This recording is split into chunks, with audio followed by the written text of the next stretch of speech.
Hello and welcome to Social Media for Humans, the podcast that empowers you to do social differently.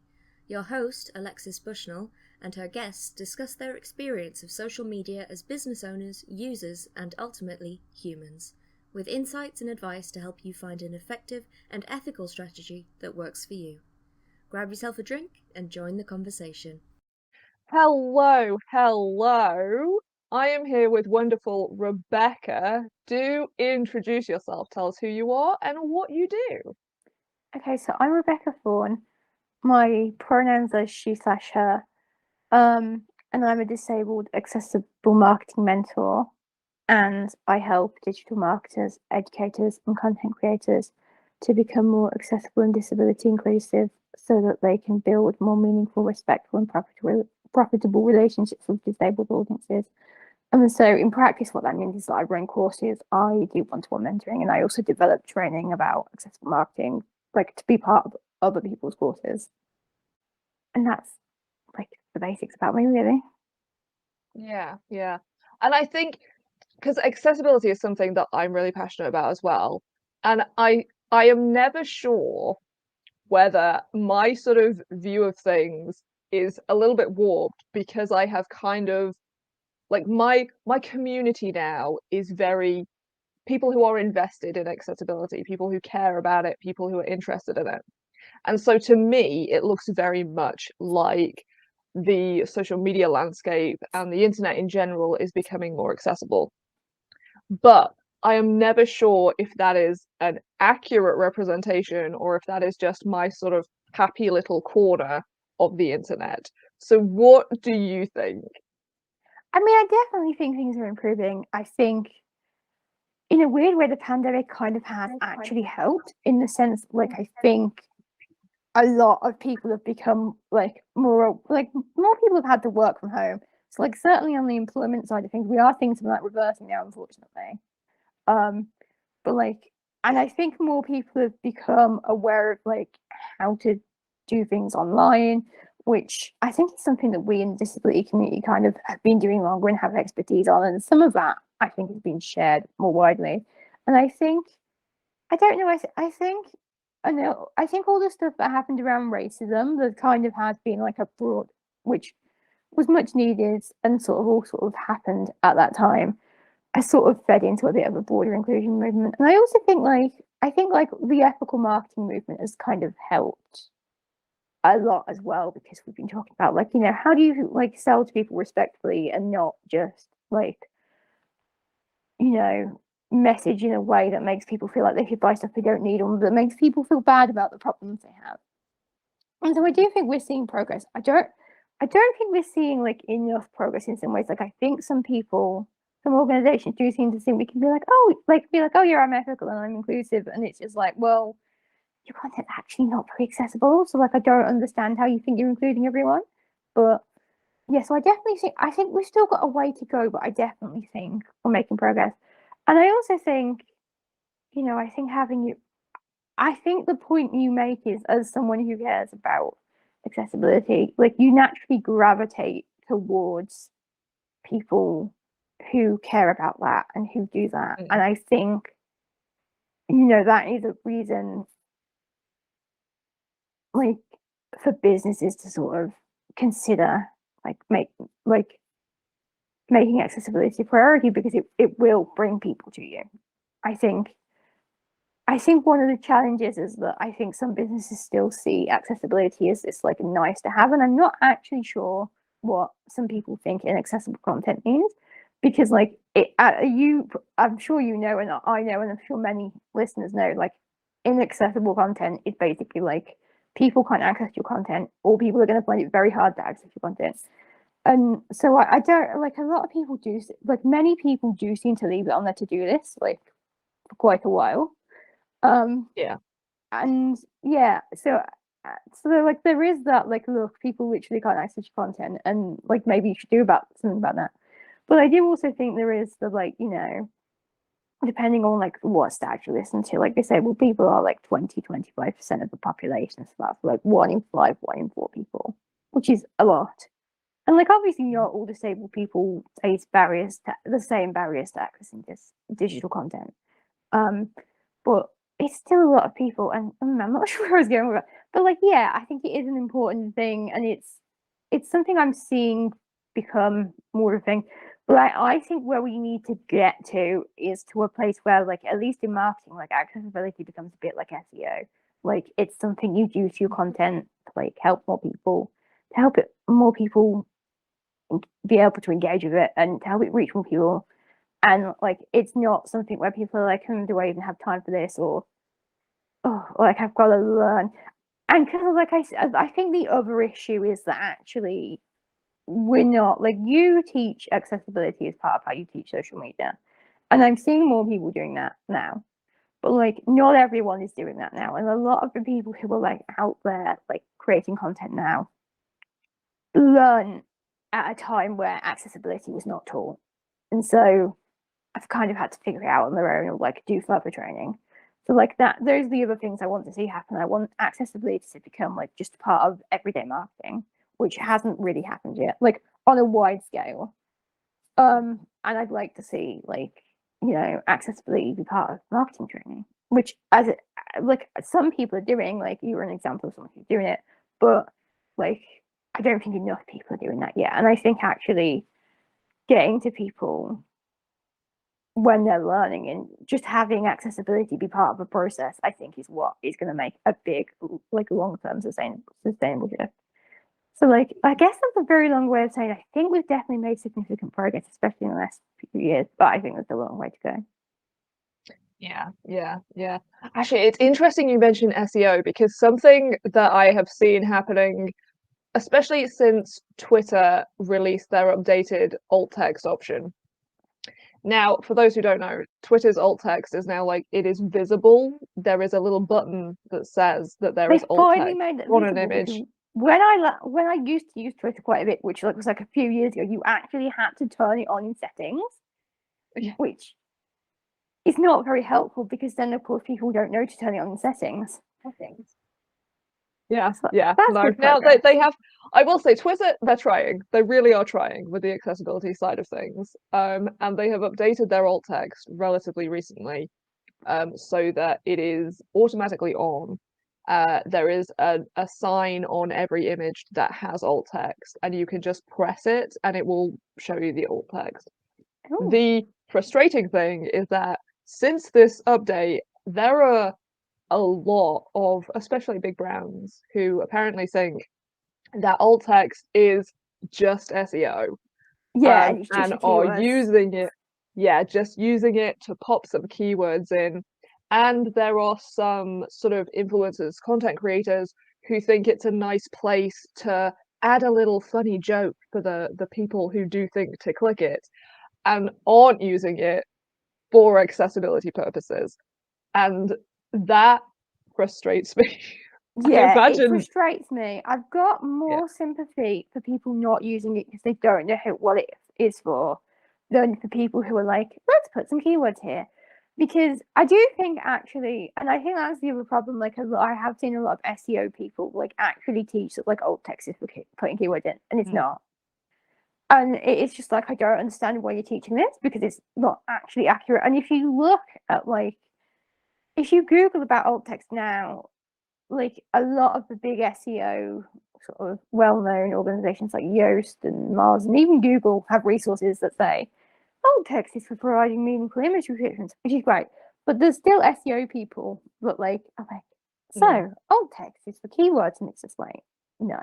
If you can meaningfully get a keyword into a good image description, then cool, go for it. But otherwise, no. Yeah, definitely. Like, it's okay to have a picture of yourself and like include your job title if that's reasonably short and that's a keyword, for example. But you it's the like meaningful image description first. Anything else is secondary. Yeah, I do think so for some people as well, and I see this especially in like the ethical marketing, ethical business side of things. People not using, especially alt text, because they are so scared that they're going to get it wrong, and they're not sure how to do it, so they just don't do it. And I'm like, just give it a go. Just describe the that's image. what I was gonna Like, say. it sounds so basic, doesn't it? It sounds so simple to just be like, just describe the image. But I feel like it's kind of, I'm one of You these tell people people to that and they're like, I don't know what to do. And it's like, but okay, let's say you're on the phone to someone. Like, this is the example I give to the people who feel like I don't know how to describe it. Like, let's say you're on the phone to someone and you're talking about like something that's going on where you are. Like, that person can't see you. So you're gonna have to, like, if you're talking about something physical that's going on in your environment, you're gonna have to describe it to them. And like, if you were in that situation naturally, you would probably do that without thinking about it, and probably do that reasonably competently. Like, at least most people, I think, would like do an okay job of that. But like, you tell someone, right, you've got to sit down and you've got to describe. And I think the issue with alt text is like, people aren't necessarily going around seeing alt text all the time. Whereas we, like, at least if you sit down to, I don't know, write social media captions, you can go and kind of look at lots of examples. And okay, there's going to be like varying levels of how good they are. But like, actually, I don't think people like have access to alt text. But yeah, just have a go, is my advice. Just have it, and like, I think people appreciate effort. Like, that's the other thing. Like, I've got a lot more sympathy, and I'll be a lot more likely to, like, you know, stop and give someone a little bit of, like, drop them a message or an email to give them like a little bit of advice if I'm seeing someone having a go. Whereas if someone's just not doing it, then I think, oh, you're just not like doing it. And I think that goes with a lot of things. I think the issue is that I think sometimes people think about accessibility too much from a legal perspective. And like, sometimes I will see people in conversations be like people will be happily talking about something accessibility related in a group, for example, and someone will come along and be like, well, if you don't do this right, then someone could sue you. And it's just like, you're probably not actually going to get sued. Like, yes, it's a possibility, but like, in the same way that like you could get run over by a car tomorrow, there could be an earthquake tomorrow. Like, most of the organizations that people deem appropriate to sue are like organizations that are like repeatedly not doing things that are causing big problems for a lot of people, and where people have tried to act nicely and have met a lot of quite significant resistance. It's like an example of like a situation where like people felt that like suing the organization was necessary is that like early in the pandemic, some of the big supermarkets here in the UK messed up food delivery for a lot of disabled people, and people aren't getting appropriate access to food. And the supermarkets just weren't responding to that issue. And so people tried a variety of approaches, and then it got to a stage where a group of people decided that like taking legal action against the supermarkets was an appropriate course. But like, that's the sort of situation in which like you would sue an organization over accessibility. Like, it's not, you got some alt text wrong. And I think, like, yes, there are laws about accessibility, and yes, you should follow them in the way that you would follow GDPR or whatever. But I think thinking about accessibility from a compliance perspective is like not helpful for most people, especially most smallish businesses. I think you've got to think about it from like a doing good and well, not even a doing good, but a being inclusive and welcoming and like helping people to access your content and like being able to engage and reach more people perspective rather than a legal compliance perspective. And like, yeah, I think having a go is a lot better than doing nothing, and people appreciate and respect having a go. Because I think the other thing is that like, we are all aware that there's not enough education about this kind of stuff, and that a lot of people genuinely good faith don't know what they're doing and they're just doing their best. Like, we are aware of that. Like, so I say I don't think people are going into alt text. People are going into reading alt text trying to get a sense of what an image is. We're not like, oh, I don't know, going to be mad if you've like described something slightly clunkily. I think because I tend to initially, when I'm trying to talk to people about alt text or accessibility generally, is to go in with the compassion aspect and the like, you know, do you want people to be able to engage with your content? Do you want people to see it? Do you want people to know that they are included and welcome? But I do find that there is, for some people, you kind of have to go in with like you will reach more people. you will make more sales. Yeah, I And do actually feel really weird talking about. I mean, something that I've had to make a conscious effort to get better at over the last few months, like to make more sales of my own stuff, is like talking to people about that you will make more sales aspect. And it kind of feels a bit icky being like, your content's not accessible and you should do something about that because you'll make more money out of people like me by doing so. And it's not, it's true. Like there is good solid research about that. But like it still kind of feels a bit weird. But yeah, some people really do need that angle, unfortunately. mm, But yeah, like I it do is. understand that like you're a small business or like, you know, you're just like a solo professional, you or you know, people like out who are working in like charity or non-profit, for example, like you only have so many hours in a day and there's only so much stuff you can do. Well, I think that is where it is actually about like you can make this part of the process. You can make slightly less but better content. Like there are Mm, things you can do. And I think sometimes people get stuck in an excuse like I don't have time. Whereas what is actually going on is they feel awkward, they feel discomfort, they feel overwhelmed. And so they're just like, oh yeah, I can't do this accessibility thing because I don't have time. yeah, yeah. And I think overwhelm is a big part of it, actually. And I think it's because people, especially the people who do care and they want to try and do it, there is this tendency to build it up in their head to this like big thing that, like, I don't know how to do it. I'm not going to be able to do it properly. What if I get it wrong? What if this? What if I put it in the wrong place? What if somebody leaves a comment and says that I've done it wrong? What if, what if, what if? And it becomes this like mountain job that's just like completely overwhelming. And Yeah, then it feels like it's going to take you 3 hours to write alt text for one post. But actually, maybe initially it takes you 15 minutes to figure out what you want to express. But the more you do it, the more you find your own sort of flair with it as well. And some of your personality comes out in the alt text, and you get to know what is relevant and what you want to express and how you need to phrase it and this kind of thing. And so it becomes just another part of your caption, another part of your workflow. And it's not this hugely time consuming thing to create.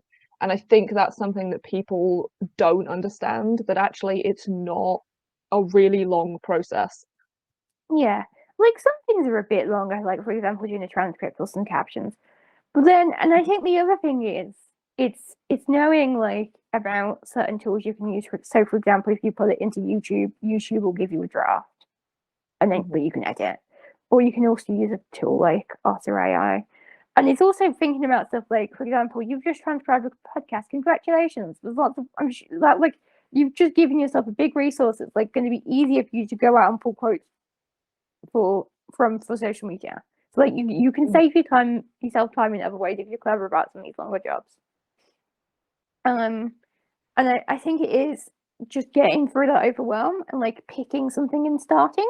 Whether that's I'm going to write alt text, I'm going to check the contrast of my images, I'm going to make sure I'm always using a readable font. And like actually with something like using a readable font, it's just a case of picking something once and just using it a lot.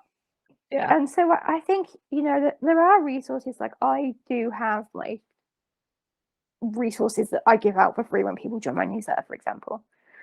Um, and like one of them is like a webinar and guide that like takes you through like how you want to be accessible. Let's talk about some of the things that you get in your way, like time and overwhelm and lack of access to information. And like let's help you pick somewhere to start. Um, and so like there are resources out there that can educate you. I think it's a case of like finding the right people to follow. Um, and yeah, it is just having it's about having a go and getting started. And once you get started, it becomes easier. Yeah, yeah, it definitely does. It definitely does. And I do think with the rise of video at the moment and so many social media platforms pushing video, I kind of want to talk to you about like auto caption Mm. because they are obviously a lot faster than editing your own captions or even writing your own captions. And I they're not as bad as they used to be. So Mm. What are your feelings on auto captions on the various different platforms? So I think my general feelings are like auto captions are better than no captions, but Mhm. and especially if you're doing something live, if you don't have the budget to have like a person come and do like live captions, like I do kind of think bigger organizations like I'm sorry if you've got the budget to have someone do live captions, have someone do live captions. Um, but like for smaller organizations and independent professionals, like you know, if you're doing something live, stick auto captions on, and then ideally go back and edit them after. Or if you're doing something like a podcast, like use your auto captions as there are. Because unless you have like an unclear accent or something like that, like it's going to give you a solid first draft. Mhm. And I think some platforms are better than others, and so it is. And I think different people have different opinions about which ones are better. And I think some of that is about them picking up different types of voices and people's preferences. So I definitely think like if you try it all and you don't like it or you don't find it works for you, like try a different one. Just because something liked by lots of people doesn't mean that like a different one won't be better for you. But yeah, I think use your auto captions, especially if you're doing something live. Edit them, ideally. But yeah, like I think the first step is auto captions. A better step is edited auto captions. That's what I'd say. Yeah, definitely. Like I said a few minutes ago, like you like make the most of the content repurposing opportunities by like you're going through editing captions or you've got like a transcript or something like that, like pull out some bits that you can use as text post so that you're saving yourself some content writing time. Yeah. And it is something that people don't realize a lot of the time, I think, is that because one of the big pushbacks that I get is firstly, I just don't know what I'm doing and I don't want to get it wrong. And then secondly, I don't have enough time. It's too time consuming. But actually, like you say, in a lot of areas, it can actually save you time when it comes to repurposing content and stuff like that.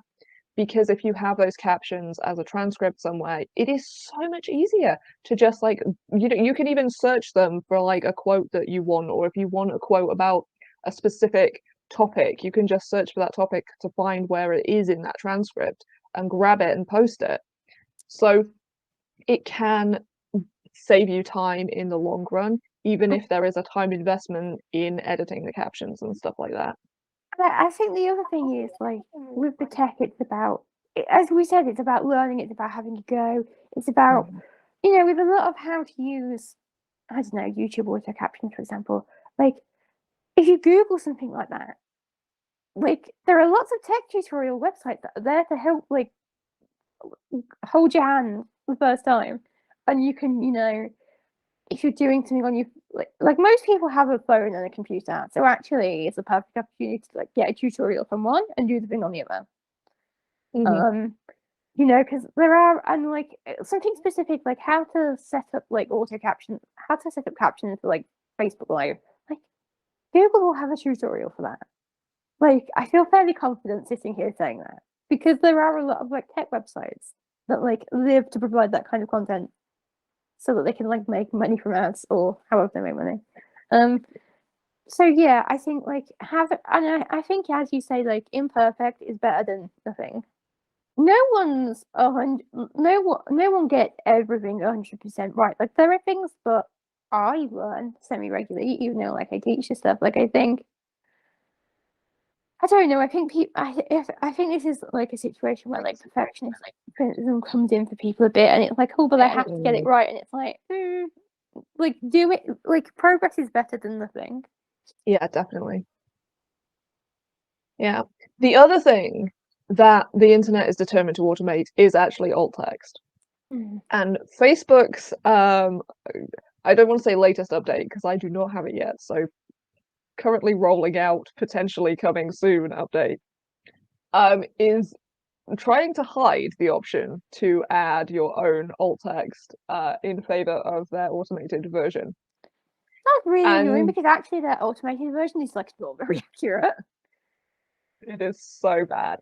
I mean, my personal opinion is that automated alt text is so much worse than automated captions because like I mean, if you have never read, not you, people listening, if you have never read automated alt text, I encourage you to go and have a look. Go upload something to Facebook, go into the edit image thing, and it will show you in the alt text section what it suggests that image is of. And it is Interesting. interesting. Yes. It is. I especially love that it even opens with maybe an image of. Yes, Because they're always even covering Facebook this is up a little bit. It's like maybe an image of like trees and outdoors, and like you've got no, the people in this image, and they're doing something. But yes, Facebook. Okay, I guess they're outdoor, and maybe there's some green in the background. But like, yeah, no, it's not super accurate, and or it'll be like maybe an image of text, and it's like, well, that was helpful. I would quite like to know what the text says. And sometimes, yeah, it is very hit and miss. I think images of text are like another one where I don't think people realize, I think some people think, oh yeah, it's text, so people can access it. And it's like, no. Like, obviously on some platforms, like, you need to put images of text, like, you kind of title in the image to, like, catch people's attention. But, like, also having it in the alt text and, like, at the start of the post is helpful because, like, well, people, like, screen readers don't do very well with images of text either. And depending on how good your contrast and your font is, like when you put text in an image, you're limiting how much people can use their own settings about what font is being used and what contrast is being used, and so on and so forth. Because it's an image, so it's like harder to like magnify, like not so much magnification, but like software that like alters the like text color and size and all that to like manipulate because it's an image. So yeah, and I don't know. I've seen a lot of that lately. Like I get newsletters from a brand that I won't name, and they've gone from not really using alt text or very inconsistently using alt text to now having the like bit at the top where it's like the sponsor as two images, one of which says in the alt text sponsor banner, the one below which says information about our sponsor. And I genuinely read that and go, and bear in mind that this is a big organization. And a big organization that claims that they're very into diversity, and like they are in a lot of their content quite into diversity and inclusion. But it just makes me think, okay, you don't think I'm important enough or relevant enough to advertise to. That's very interesting.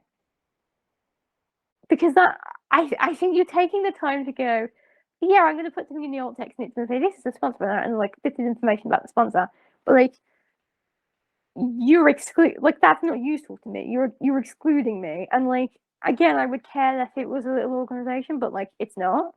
I suppose what I'm trying to say there is, yeah, like definitely have a go at like with text. Make sure you've got it somewhere that's not in the image. Because I am seeing a lot of that. And even from like small, I suppose because I follow a lot of copywriters because like I started out as a freelance copywriter. And so I have a lot of copywriter friends and connections. And people would be like, here's an example of copy and talk about it. But like the copy's in the image. And it's like, well, this content's not accessible to me. Yeah. Yeah. One tip I heard actually because I do think a lot of people, like you say, don't understand the concept of like flattened images and how images work. And a lot of people think that if there is text in the image, it works like a text document or like anything else because there's text in it. But actually, there is if you are one of these people who hasn't got your head around this, if you try and highlight the text on something and it doesn't highlight, it is not being read as text. It is not actual text. It is a flat image that is not being registered in the same way that actual typed text is. So if you are stuck, like hop over to Instagram right now, see if you can highlight, find an image that has text on it and see if you can highlight it. You can't because it is not text, it is an image and they work differently on the internet. So yeah, it is so important to have the sort of text that is in the image in alt text and preferably also in the caption. But something that I also is frustratingly preventative in that manner can also be the character limit on alt text, which varies dramatically across platforms. I think that's where you kind of say image of text, like text included in caption, like, and you sort of use the alt text to direct people to wherever you put the text. So you can say like image of text, and then you can say like text in caption or text below, or like something that's going to tell them where to find it. Yeah. The way I tend to do it now is I tend to avoid using text in images unless it is the text that is in the caption anyway.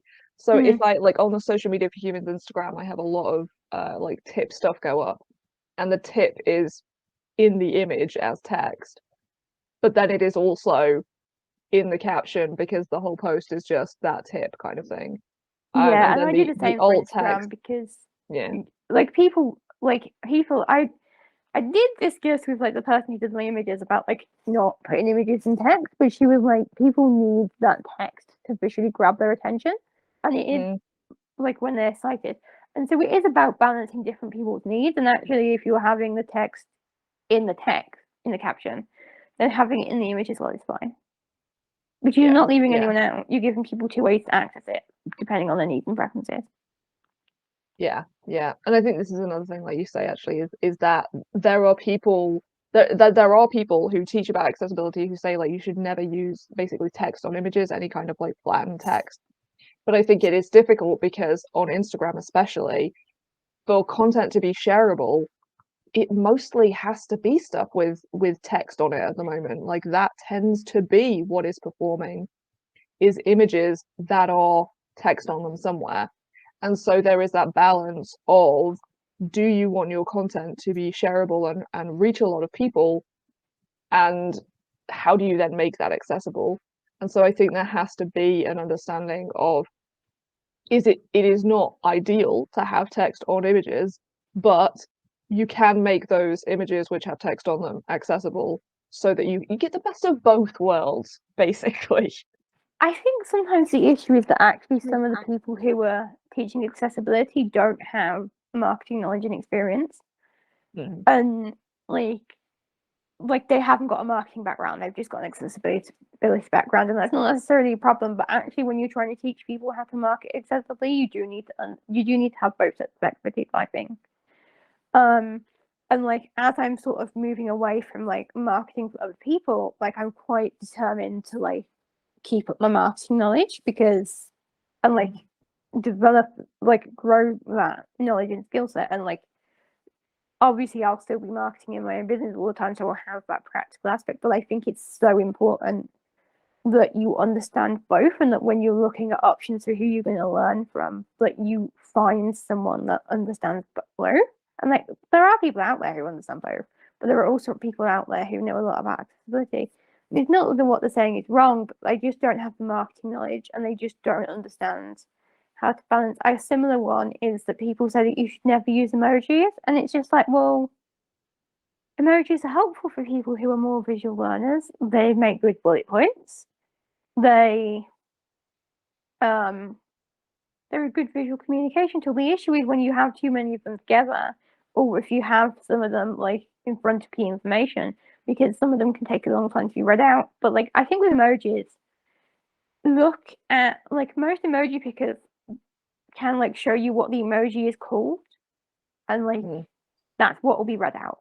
So if you're looking at a post and you're like, I've got too many emojis, like read it through, but replace the emoji with whatever the emoji is called. And if you think that would take a long time to say, then like maybe cut back, and like maybe don't have more than like a couple of emojis together.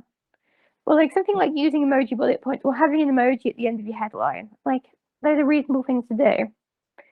And I think also sometimes the thing is that some accessibility experts have like knowledge of one disability, like the one I have. And so it's really easy for a blind person to sit there and say, well, emojis are a problem. And it's not that they aren't a problem. It's that actually sometimes that person is not thinking about the people who are more visual thinkers who need them.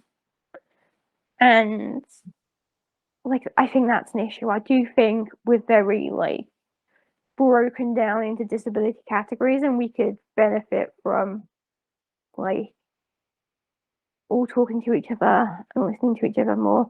Like, I'm, like, something that I think really needs to improve is that I've noticed, so, like, I've been blind my entire life, and so I've sort of known a lot of blind and visually impaired people for a long time and being quite embedded in that community, as well as being, like, involved in the disability community more broadly. But when I became chronically ill a few years ago, I got a lot of issues from people who were, like,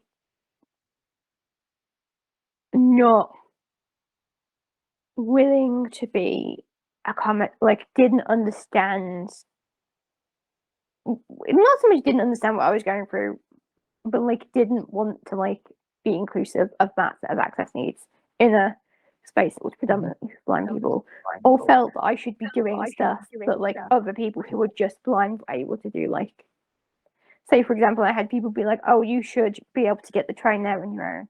And I was just like, I'm not, well, like, no, that's not happening. And people just, like, weren't respectful of that, or were like, oh, you're, you know, because it was invisible, people being like not wanting to, like, stop and understand, like, the pain and energy impact of doing certain things, or, like,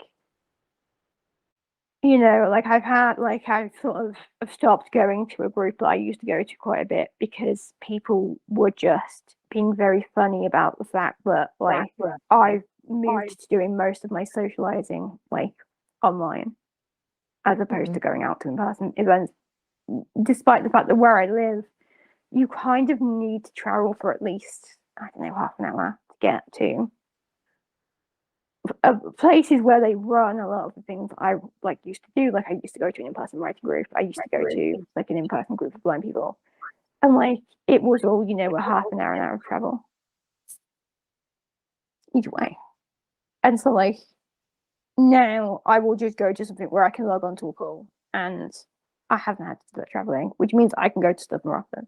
But yeah, I guess what I'm saying is I think we need to become more of a, I think more people need to be aware of, like, more pan disability accessibility. And I also think within the disability community, we need to get better at, like, being aware of intersectional access needs of people with, like, multiple disabilities, or just being aware that, like, yes, we as blind people need one thing, but, like, people, like, chronically ill people may need another thing. And, like, sometimes if you've got, like, a bit of a conflict of access needs where, like, you've got people who need slightly different things, and those things, like, don't quite marry together well, like, coming up with creative solutions that, like, actually serve everyone, like give everyone something that's as accessible as possible, and not privileging one thing, because that's the other thing that I sometimes see people say in communities about, like, visual impairment,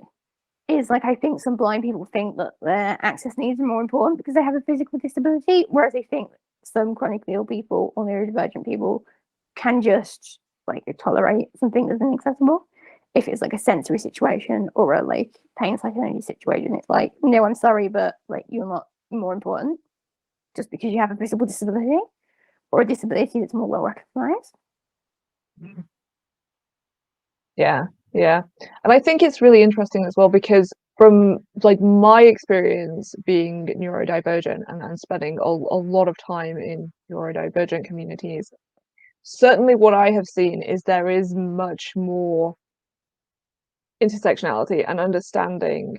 And I think part of it is because of how differently even the same diagnosis can present.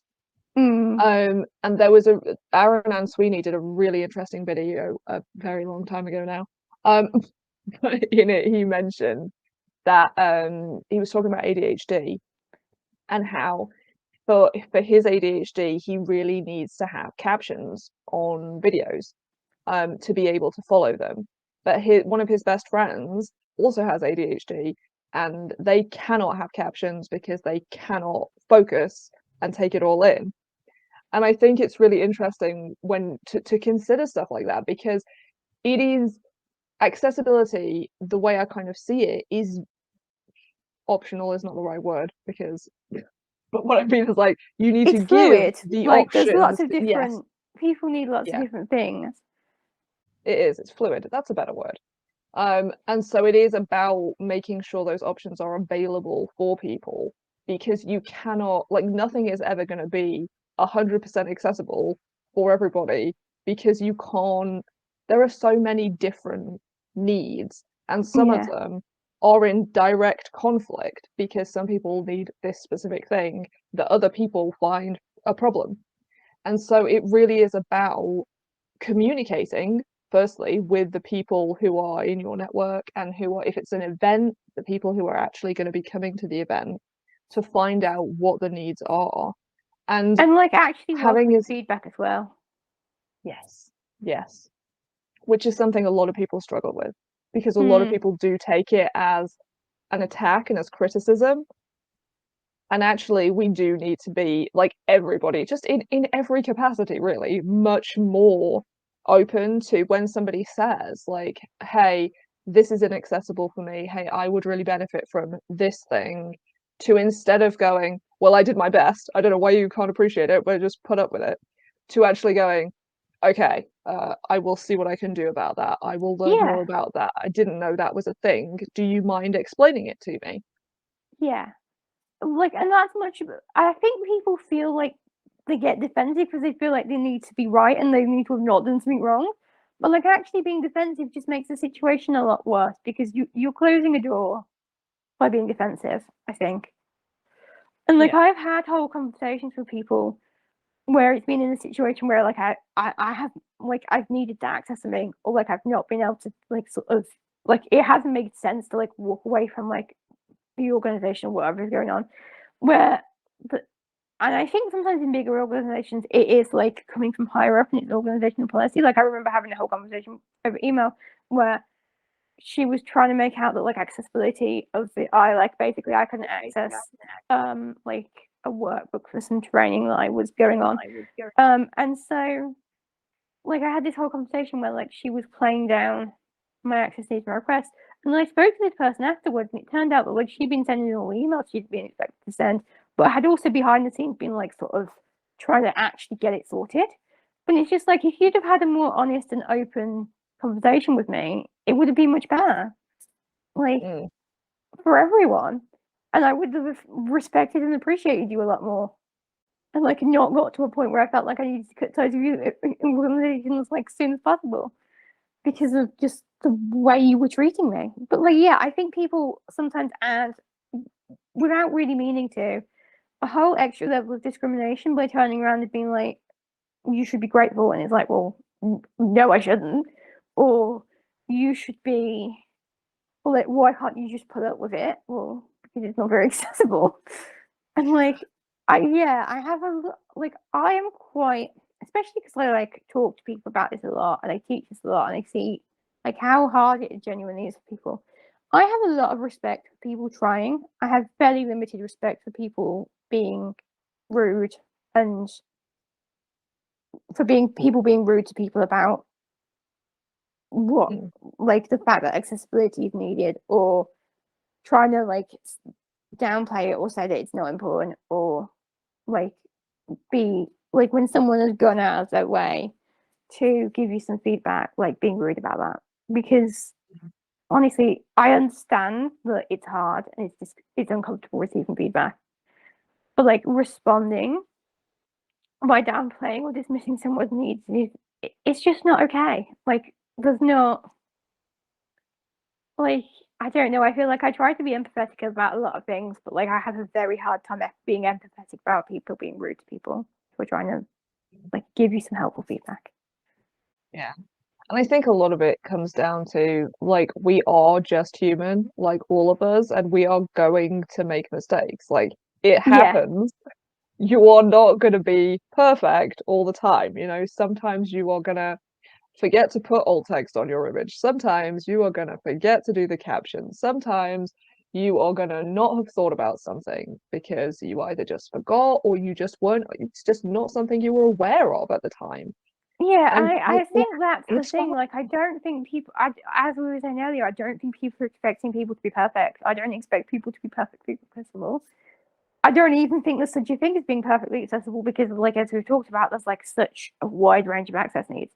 But yeah, like and as I said, like usually if I'm giving people feedback, it's because I'm trying to access something or I'm trying to be helpful. Mm. And it's interesting because I read a newsletter a few weeks ago, where someone was kind of saying they felt uncomfortable, like they were trying to get into doing the asking for accessibility feedback, but they felt uncomfortable about it because they felt like they were like asking for free education of disabled people.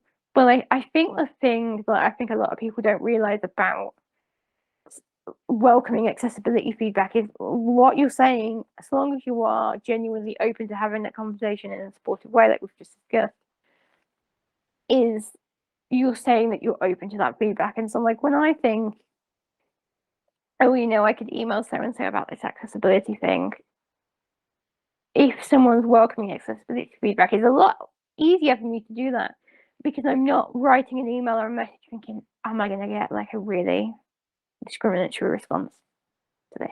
Mm. Like, I'm writing a message thinking, oh yes, this person wants to learn about this and they'll hopefully find this really helpful. Mm. And it's just a different experience.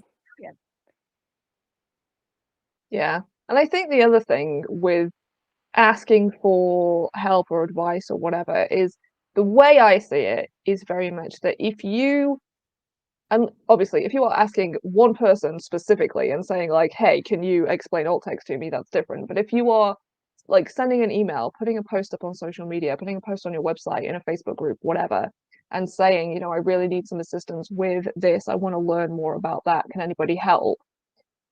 Then if people don't have the capacity, if people don't want to, then they won't. And Yeah, maybe and somebody will drop a link to like an educational resource that you can learn yourself or a class you can take or whatever. You're not demanding the time and education of people. You're saying, hey, I am looking to improve in this area.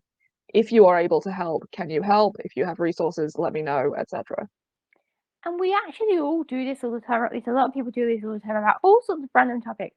Like, I went into a Facebook group yesterday and was like, I've had a lovely testimonial come in, but like, I think I need to edit it slightly because of just the way certain things are phrased. Like, there's a bit in this testimonial where the person goes from talking about me in second person, from like you did this really well, to third person, and I'm not entirely sure why. But anyway, I had this thing and I went into a Facebook group and asked about it, and like I haven't been back and looked yet, but like I'm sure people would have left lovely responses because this Facebook group is a lovely Facebook group. And so I guess the point I'm making is like like online groups are a resource and like they're there for you to ask questions, and so it's reasonable for you to ask questions about accessibility. But like in terms of asking for feedback with your own events, like lots of people do a thing where they'll run an event or they'll run a course, or even see people do this after a course launch, and they'll like leave a little survey. And people, if they've got a couple of minutes, are happy to fill in a survey. And if they're not, then they don't have to do it. Like you're inviting people to give you feedback, and then people will give you whatever feedback they deem appropriate. And so taking the time in the survey to have a question about accessibility, it just shows you're interested in learning, and people will leave you whatever feedback they want to leave you. And so you're not demanding information of people. Like I think I do sometimes get people, especially like when I'm a customer from an organization, asking questions where I'm a bit like, you should really be paying someone to sort out this problem, not expecting me as the customer to give you all the information. But like that's usually when you've gone to a specific person and have asked a question that requires quite a detailed response. Like I think that's when you get into territory of, and I think there's a balance. And actually, you've taken the time to like go and learn some stuff, and then you're just welcoming feedback so that you can pick up on mistakes. Then like that's usually a good balance. Like you go out and you do your learning, like you learn how to do your captions, you learn how to do your alt text, you learn how to do all these different things, and then you can do a post and you can say, because I think the other thing is because people don't know about, like there's still people who genuinely don't know a lot about accessibility, actually doing a post about like what you're doing or a video about what you're doing on social media is like a really good way to advocate for accessibility and build awareness. And so say put something at the end about like, hey, if you ever have any feedback or if there's ever anything you think I can improve to make something more accessible to you, like please let me know, and like I'll be happy to look into it. Like you're just opening a door and you're welcoming in a conversation. You're not demanding lots of knowledge of people. And like you've done your homework and you've done some learning, and I think that's the important bit. Yeah, definitely. I want to ask before we this hour has flown by. I want to ask, covered a lot of ground. what if somebody is listening and they are brand new to accessibility? They're listening and they're like, wow, accessibility is a thing. I did not know that this was something I should be doing. What are the sort of three places they should start? Okay, so I always recommend that people pick a place to start based on what they do, like what their job is, or like what their business is, what their main marketing channel is, like something they're getting feedback on, or something they're developing in their business, and I realize that's 4 things. So like an example of that is like if you're a social media manager, learning about how to make your social media accessible is a good start. So you can start with something like alt text, you can start with something like captions, so on and so forth. Like similarly, if you're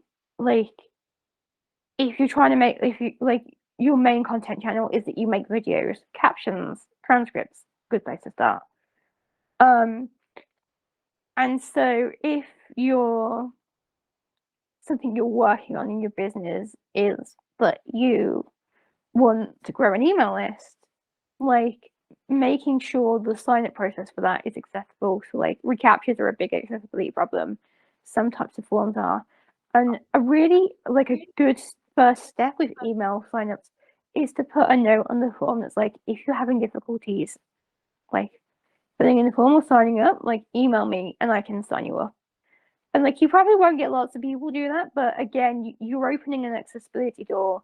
And for the minority of people that are going to have difficulties with Recapture or might be having issues with your form for some reason, instead of them clicking away, you're giving them a way to still get in without having loads of that.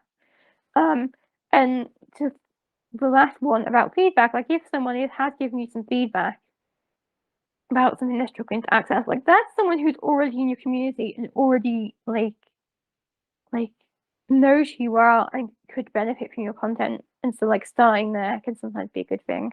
I like from a lot of these conversations, like you, I have a lot of conversations with people about all these barriers. And so like I actually have a resource if you sign up for my newsletter that's called Your Next Step with Accessibility. And it basically takes you through, okay, you think accessibility is a good idea, but like you want to actually make a realistic plan to work on it in your business, like let's guide you through that. And so like that can be helpful for like thinking, okay, I want to do this. How am I going to do this? And the other thing I have is like a resource that goes through like a few basic techniques. So like I talk like there's some image description tips or like quite specific tips for like how to figure out what to say in your image description. There's like stuff on contrast and there's stuff on like understanding disability discrimination and like what that is. And so like that's a good starting point. And like all that is completely free. Like you just have to sign up for my newsletter. Fabulous. If people want to sign up for your newsletter or follow you on social media anywhere else, where can they do that? So my newsletter is like what I'm focusing on a lot because I mean it's less reliant on algorithms and like I can just email out people.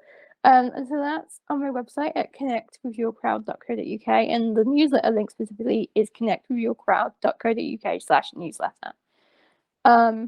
And I'm on Facebook and I'm on LinkedIn. I am on Instagram as of this recording, but I'm very actively working on moving off Instagram. So like Instagram's not the best place to follow me. My business is called Connect With Your Crowd, so I have a Facebook page for that. On LinkedIn, I do have a page, but I do most of my stuff on my personal profile. And so my link for LinkedIn is linkedin.com/in/Rebecca-Thorne-disability. And yeah, so Facebook and LinkedIn are my main social places and newsletter. And then I've got all my information about like all the work I do is on my website, as well as my social links are also on there at connectwithyourcrowd.co.uk. So you can click through to a lot of things on there. Fabulous. I will put all the links in the show notes as well, so people can just click and go and find you very easily and go and download, join your newsletter, get your fabulous freebies, start learning about accessibility. Yeah, I mean, if you're new or even if you've like done a bit and you want to do more, like start learning and just start having a go are honestly the biggest tips. Yeah, yeah. And I think that's something else actually is even if you think you know lots about accessibility, keep learning. Like don't get to a point where you think I am the accessibility royal. Like I know everything. I am the expert. There is nothing left for me to learn because That's spoilers, just not there is true. always Like more. I'm always learning stuff because I think you have to I think being an expert in a subject does not mean you know everything. It just means you know a lot more than the average person. And it doesn't mean like being an expert doesn't mean that you can't say like run training or like, do things to educate other people. It just means that you don't know everything. And like being aware and conscious of that is important, I think. Absolutely. This has been an absolute pleasure. Thank you so much for being here. Thanks for having me. It's been good fun. Good, good, good. Right, I will stop recording. Okay. If you want more regular reminders to find your own way to use social media, follow Alexis on your social platform of choice. All the links will be in the show notes. Until next time, be a human.